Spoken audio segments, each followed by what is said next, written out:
Most of us probably understand someone with a narcissistic personality to be a person craving adulation, an individual in love with themselves, a celebrated rock star, maybe vain and attention-seeking Hollywood actors, or a proud and self-absorbed political leader. That's what most of us have understood this to mean. Basically, someone who is in love with their own reflection. But it is a much more textured subject than this.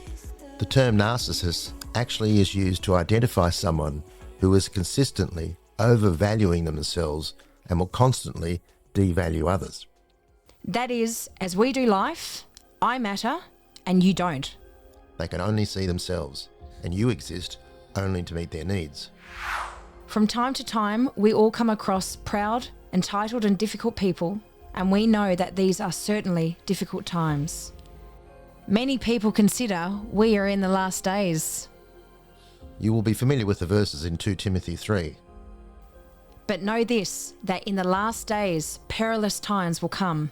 For men will be lovers of themselves, lovers of money, boasters, proud, blasphemers, disobedient to parents, unthankful, unholy.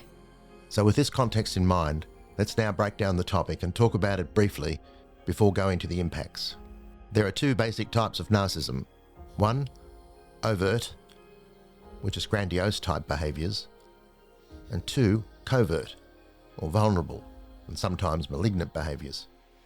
This is a big topic, but for now just be aware the covert narcissist is the most difficult to spot and probably the most dangerous. They are wolves in sheep's clothing. So where does narcissistic personality disorder, NPD, present?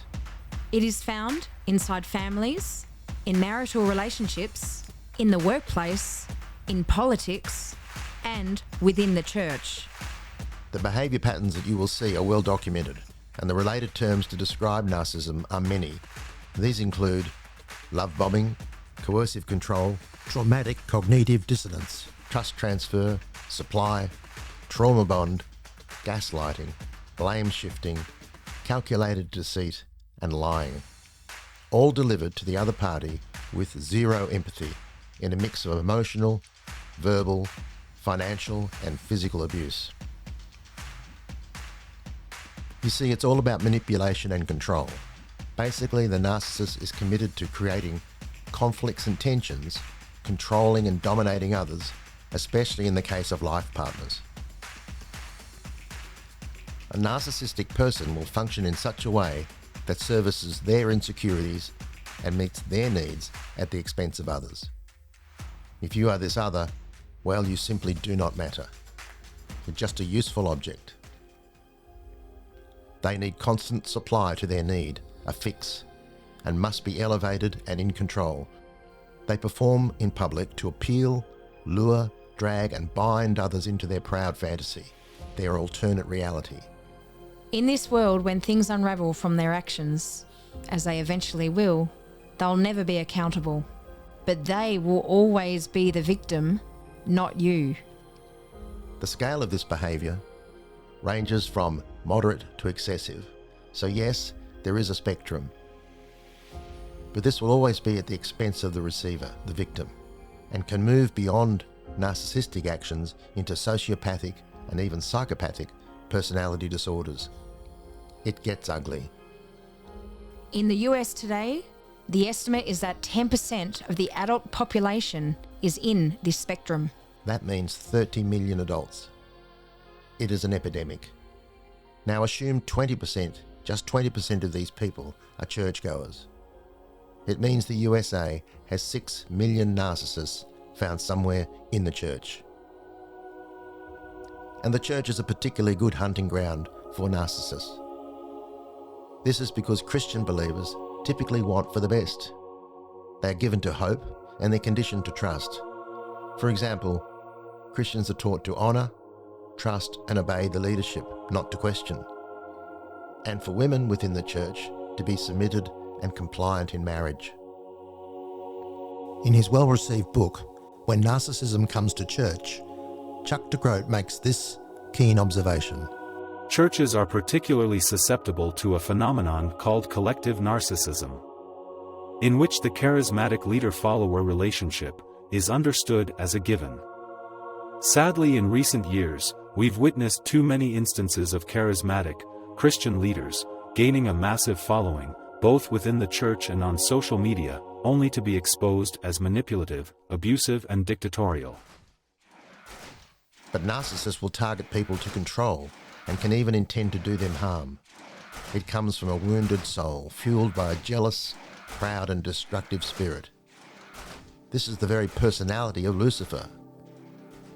If you look at Proverbs 6, it describes some narcissistic behaviours, and these are the things God hates.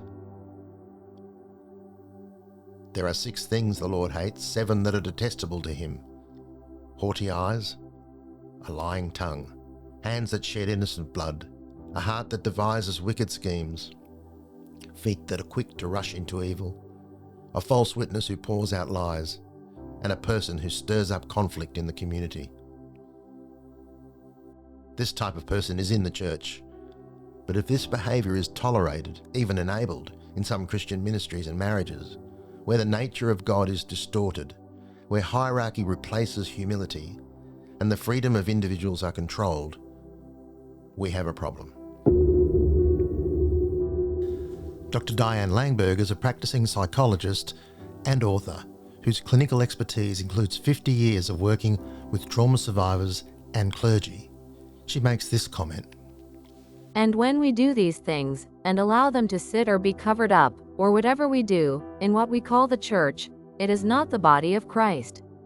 Because it is not following its head.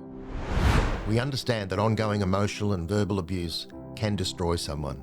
It can be very covert and sustained, so over time it breaks the person down, subjugates them, and takes away identity. As already mentioned, there can and often will be physical abuse. So we are talking here now about domestic violence.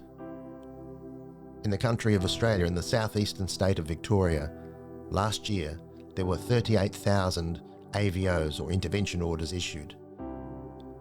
And the state's police, the Victorian police, now say they get a call out for family-related violence every 6 minutes.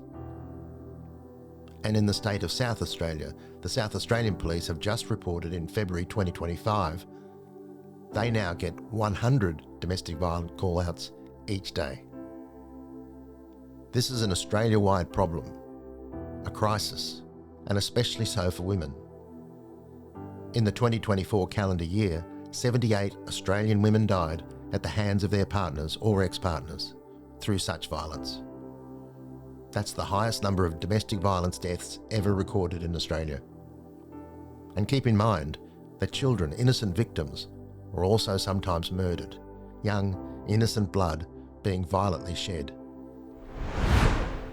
So narcissism is a big and very real topic. It is infiltrating and influencing our culture, and it is in the church. It is impacting lives, and just a stone throw away, downstream, is domestic violence.